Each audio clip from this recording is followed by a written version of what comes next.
So, good morning. Scott Campbell, retired missionary to French Quebec, still living here and still involved in continuing to reach out to French Quebecers and just help them see the relevance of Jesus Christ. Uh, I'm wearing a very colorful shirt today because it's hot, uh, June 22nd. And it's actually a shirt from the Highland Games, the Jeux Écossais. My roots are Scottish, which became, I think, more important when I moved here. Even though I'm about 200, I don't know, a good 200 plus years removed. But we go every year during the summer. And that was a delight to participate in those special Highland Games. What I want to talk about today has to do. The springboard came out of Father's Day, which was a week ago.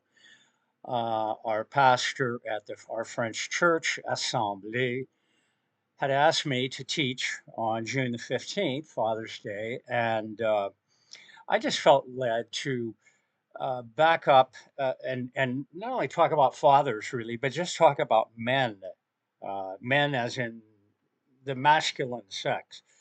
Uh, I have to admit that reading every day the paper and the internet news, one of the things that discourages me the most is that men worldwide are perpetrators of obviously the worst atrocities possible, uh, whether it be, again, murder, rape, robbery, whatever it is.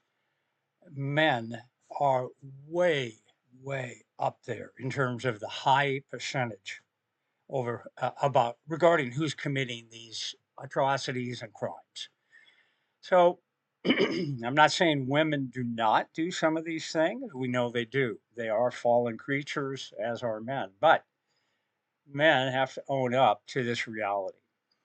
Uh, so it just struck me, wouldn't it be interesting to look back some on the original two chapters or the two chapters of Genesis to get the original plan? And and and and so I just kind of walked through shortly. Obviously, I did it in 35 minutes. Now I'm going to try to do it in 3 or 4, but just to recapture that plan and encourage those men that were there that day to recapture their high calling and who they are, who they were created to be. First, obviously, made in the image of God. We all men, all women are made in the image of God. And so when we think of the best qualities of a man, could be compassion, might be strength, might be mercy, all of these come to men from God. We had that complete image of him, and more than that, we see not where we just created, but there's such a personal touch that God does. It says in chapter 2, he fashioned the man from the earth, and there might be some significance, some symbolism in that. Men are can be earthy. we're we're but in a positive sense. Taken from the earth, fashioned.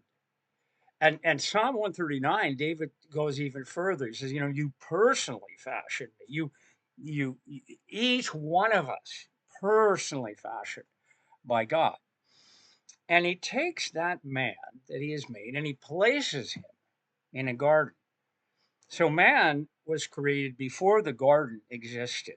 One Christian author has said kind of the wilder side of men is rooted in the fact we were made outside the garden. We were created kind of in the bush, in a little more wilder setting.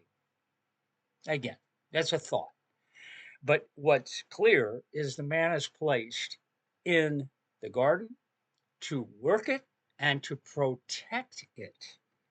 So he's to develop it. He's to help it grow. And in this original plan, we see as men how important it is for us to be at work, to be doing something that is building and growing and allowing us to express who God has made us to be.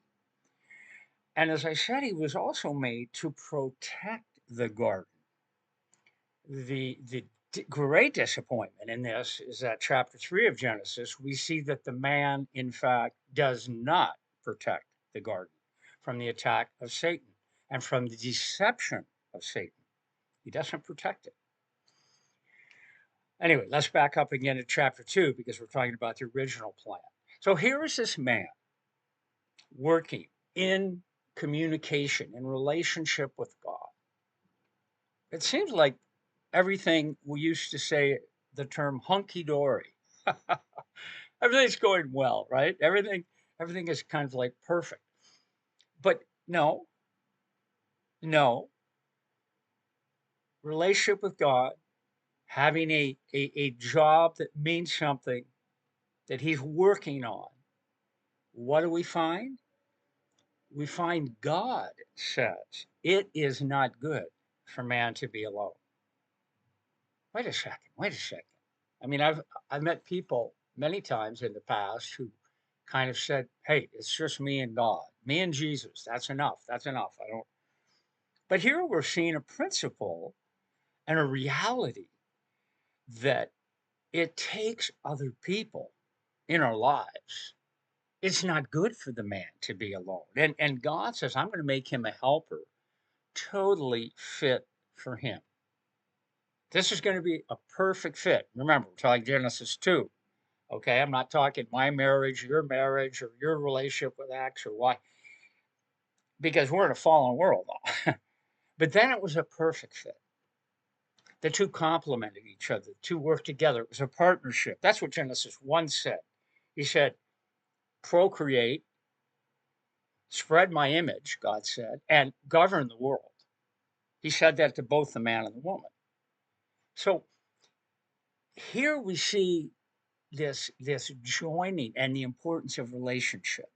And all too often with men, we need to be reminded how important relationship is. Work is important, but relationship, and I'm not just talking husband, wife, I'm talking all relationship. We are made to be together. The church is made to fit together. Right? We all have different gifts. So that same idea of complementarity and fitting together and working together and being partners all falls under that area of relationship. So I just called the men and said, look, men, this is the world we live in. It's a fallen world. We are fallen. But in Jesus Christ, he can renew a certain amount or a certain percentage of this original plan. It can help you in your work. Work for him. Don't just work for people. It can help you in your relationships and in your marriage and in your family. He's there to develop those. You are a new creature, a new creation. So just calling those men to not be discouraged and to keep pressing on in development and in living out as best as can be in this fallen world that original plan. So that's where we went last week.